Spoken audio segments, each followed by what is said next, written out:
是在智商还是在性格方面，它都存在严重学、心理学再到社会学各学科的参数来分析。我的那个结论，我和云舒不适合结婚。是错的，就错了。你把生活当成数学进行验证，然而生活。Ni hao, welcome back to my channel. Di video kali ini, aku akan membahas salah satu drama populer China yang berjudul Perfect and Casual tahun 2020 yang diadaptasi dari novel Mr. Perfect and Miss Almost yang ditulis oleh Wan Zi. Drama ini berkisah tentang seorang mahasiswa biasa dengan dosen matematika killer yang tampan dan sangat dingin. Drama ini juga pernah masuk ke top 10 drama Cina populer pada awal perilisannya menyaingi drama Love is Sweet. Jadi langsung aja buat diri kalian nyaman, pasang earphone kalian dan berikut ceritanya.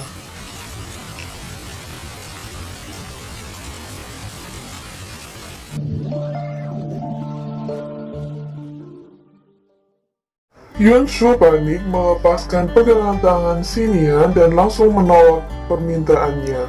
Dia tidak bisa berbohong.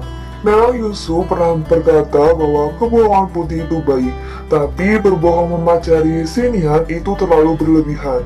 Saat itu juga kakek Xinian hendak dibawa ke ruang operasi. Yun Shu mengenalinya sebagai kakek yang ditemuinya di taman tadi. Kakek yang ingin melihat cucunya berkeluarga. Memahami situasi itu, Yun Shu mendadak berubah pikiran dan langsung mendekati kakek dan memperkenalkan dirinya sebagai pacar Xinian. Kakek senang dan bisa tenang. Dia bahkan jadi semangat ingin dioperasi secepat mungkin. Bahkan para dokter terkagum-kagum saat melihat semua indikator yang menunjukkan semangat hidup kakek. Ketika menunggu, Yun Shu prihatin melihat Xinian yang terus menatap kamar operasi dengan khawatir. Dia mencoba menghibur Xinian dengan memberinya segelas kopi instan. Dia bahkan terus setia menemani Xinian yang gelisah menanti operasi kakeknya. Yun Shu mencoba mengalihkan perhatian Xinian dengan meminta Xinian mengajarinya main game Sudoku. Kemudian Xinian bertanya apakah Yun Shu pernah bertemu dengan kakeknya. Yun Shu pun mengakuinya, tapi dia berkata bahwa waktu itu dia masih belum tahu kalau itu kakek Xinian. Dia mengaku ke rumah sakit ini untuk menumpang menginap di kamar temannya. Dia terpaksa karena harus pindah ke asrama kampus. Dan Yun Shu bercerita bahwa dia juga tidak bisa bekerja karena belum punya ijazah. Mendengar hal itu, Xinian jadi merasa bersalah karena sudah menggagalkan sidang tesisnya. Scan berlanjut ketika operasi kakeknya telah berhasil. Dokter mengabarkan bahwa operasinya berhasil dan kondisi kakek baik-baik saja. Keinginan hidup kakek sangat kuat hingga beliau mampu melewati saat-saat membahayakan selama operasi. Xinian benar-benar lega mendengarnya, tapi saat dia berbalik ternyata Yun Shu sudah pergi. Xinian langsung pergi mencarinya dan mendapati Yun Shu membawa barang-barangnya, berniat pindah dari rumah sakit walaupun tidak punya tempat tujuan. Xinian benar-benar berterima kasih padanya. Jika bukan tanpa bantuan Yun Shu, mungkin kakek tidak akan selamat. Yun Shu sama sekali tidak mempermasalahkannya lalu pergi pamit. Dengan jasa baiknya, Xinian memperbolehkan Yun Shu tinggal di rumahnya dan memberi kode rumahnya. Namun, kunci rumahnya ternyata berupa kode matematika yang harus dipecahkan terlebih dahulu. Yun Shu akhirnya kembali ke rumah itu, tapi masalahnya dia benar-benar tidak tahu apa kodenya. Dan jadilah dia hanya mengigau dan galau ria di depan pintu. Tapi sepertinya Xinian sudah bisa menduga kalau Yun Shu tidak mengerti kode rumahnya, dan akhirnya mengirimnya pesan angka-angka kode rumahnya. Dia bahkan berbaik hati untuk mengubah pikirannya dan mengizinkan Yun Shu untuk tinggal di rumahnya sampai Yun Shu mendapatkan tempat tinggal.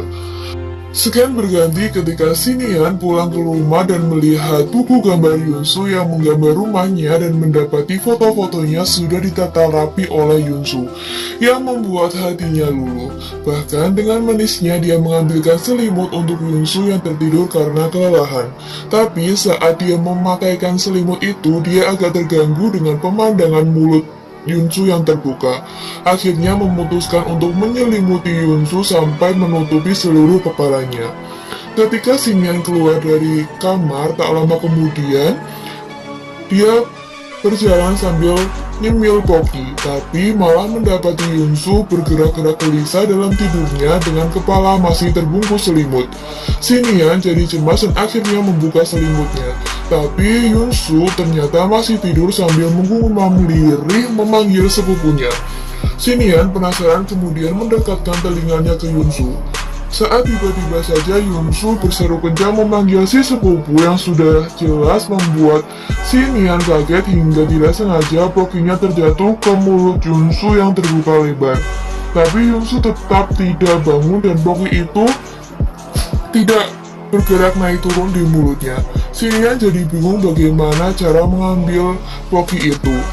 Sepelan mungkin dia berusaha mengambilnya dan saat akhirnya hampir berhasil, Yunsu mendadak bangkit dan kepalanya menyundul keras ke hidung Xingyan sampai dia mimisan. Tapi dia tidak menyadari perbuatannya sehingga dia bingung kenapa hidung Xingyan berdarah. Dan lebih bingung lagi saat dia mengecap lidahnya dan mendapati ada rasa manis yang entah dari mana asalnya. Sekian berganti ketika Xingyan mulai membuat berbagai macam aturan dan pembagian rumah selama mereka tinggal bersama. Segalanya dibagi secara adil dan dia diberi batas dengan menggunakan selotip dan melarang Yunsu untuk melewati batas masing-masing. Dia bahkan menetapkan aturan jadwal penggunaan kamar mandi. Keesokan harinya, Xingyan bangun tepat waktu jam 7 dan langsung membersihkan kasur, mencuci muka, menggosok gigi, dan melakukan hal-hal lainnya. Sementara Yunsu malah asik molor. Dia akhirnya baru bangun jam setengah 8 dan langsung panik mau ke kamar mandi karena sudah kebelet banget. Tapi kamar mandi masih dihuni sama Xingyan dan dengan santainya mengingatkan Yunsu tentang jadwal pemakaian kamar mandi yang hanya membolehkan Yunsu masuk kamar mandi setelah jam 8 pagi. Yunsu dalam keadaan panik dan terus heboh berusaha memohon pengertian Xingyan. Ini masalah yang mendesak, dia cuma perlu waktu 2 menit saja. Xingyan akhirnya mau mengalah, tapi dia hanya memberikan waktu sebentar. Kemudian sekian berganti di rumah sakit. Di situ, kakek Xingyan memberitahunya bahwa selama dia tidak sadarkan diri, ia bermimpi tentang keterikatan dua kuantum yang berbeda. Yang satu berotasi maju dan yang satunya lagi berotasi mundur. Xingyan tidak mengerti apa yang dimaksudkan kakeknya. Lalu kakeknya menjelaskan, aku ingin dua kuantum ini, yaitu kau dan Yunsu segera menikah. Xingyan sontak menolak, tapi itu mempengaruhi emosi dan kesehatan kakek. Yunsu yang baru saja kembali saat itu dan jelas cemas saat melihat Suster terburu-buru ke kamar kakek.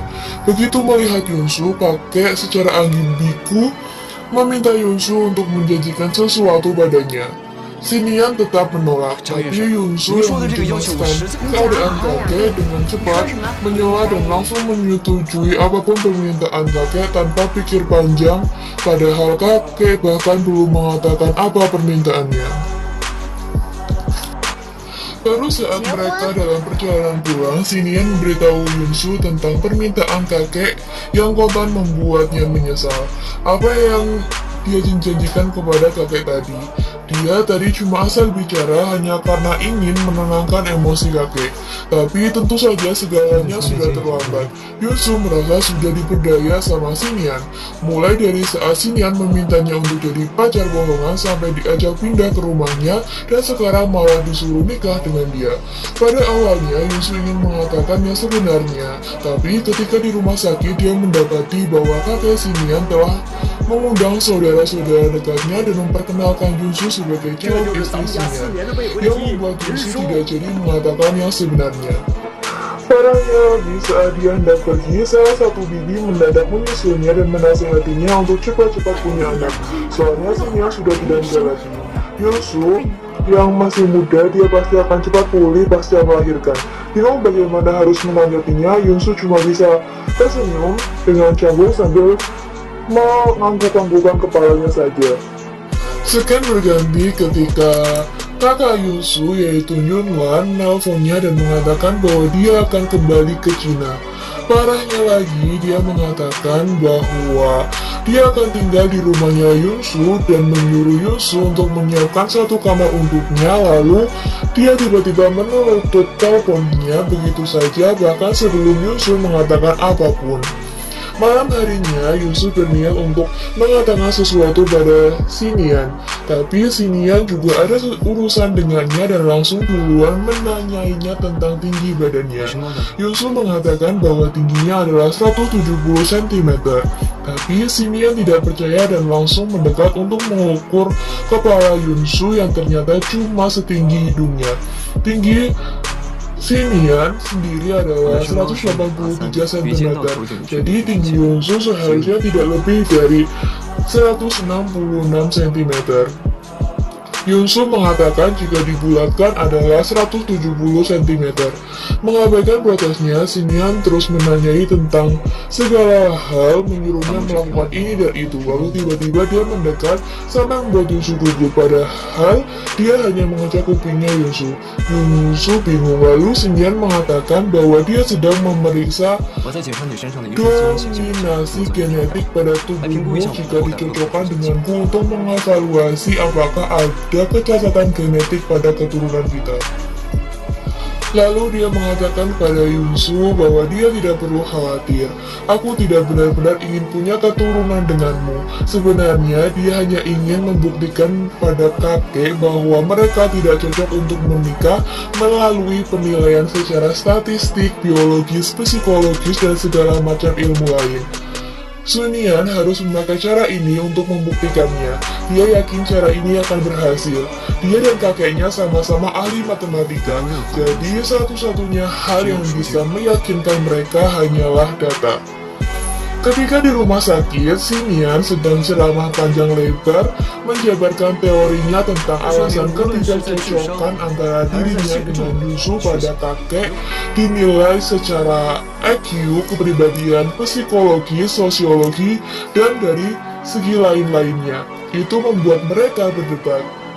Kakek mengatakan kekurangan yang kau maksud justru adalah kelebihan terbesarnya, juga kekurangan terbesarmu. Kakek mengatakan bahwa Yunsu memiliki kehangatan. Kakek mengerti bahwa hidup tidak menyenangkan bagi Xinian, tidak layak dinikmati dan tidak indah. Karena itulah Xinian jadi manusia yang sempurna tapi kurang hangat. Sedangkan Yunsu, meski dia agak linglung, tidak bisa diandalkan dan mudah tertipu, tapi kehangatan Yunsu mampu menulari Xinian, meyakinkannya untuk jatuh cinta lagi pada hidup. Mereka berdua itu keterkaitan kuantum, yang satu berputar maju dan yang satunya berputar mundur. Ingatlah baik-baik, tujuan sains adalah untuk menciptakan hidup menjadi lebih baik dan lebih nyata. Hanya orang yang mencintai hidup yang bisa sukses dalam sains. Dan inilah yang bisa Yunsu berikan untuk Xinian. Xinian frustasi mendengarnya. Ketika di rumah sakit, dokter mengabarkan bahwa hasil biopsi kakek kurang bagus. Kemungkinan kakek hanya punya waktu 1 tahun. Yunsu datang juga tak lama kemudian. Ternyata kakek memanggil Yunsu untuk memintanya berbelanja beberapa barang untuknya dan menuntut Xinian untuk ikut membantu Yunsu. Yunsu ingin pergi sendiri saja, tapi kakek langsung batuk-batuk hingga Xinian akhirnya mau juga menurutinya untuk pergi menemani Yunsu. Tapi sebelum mereka pergi, kakek membisiki Xinian sebuah nasihat penuh arti. Prof. Zhang, pakailah penglihatan yang sempurna untuk melihat orang yang tidak sempurna. Setibanya di supermarket, Xinian ribet sekali dalam memilih barang karena segalanya harus dia pikirkan sama dari segi positif dan negatifnya. Tapi Yunsu dengan cepat dan efisien membantu menyelesaikan kegalauannya dengan memilih barang hanya berdasarkan beberapa hal sederhana seperti keharumannya dan kenyamanannya yang pasti sesuai untuk kakek.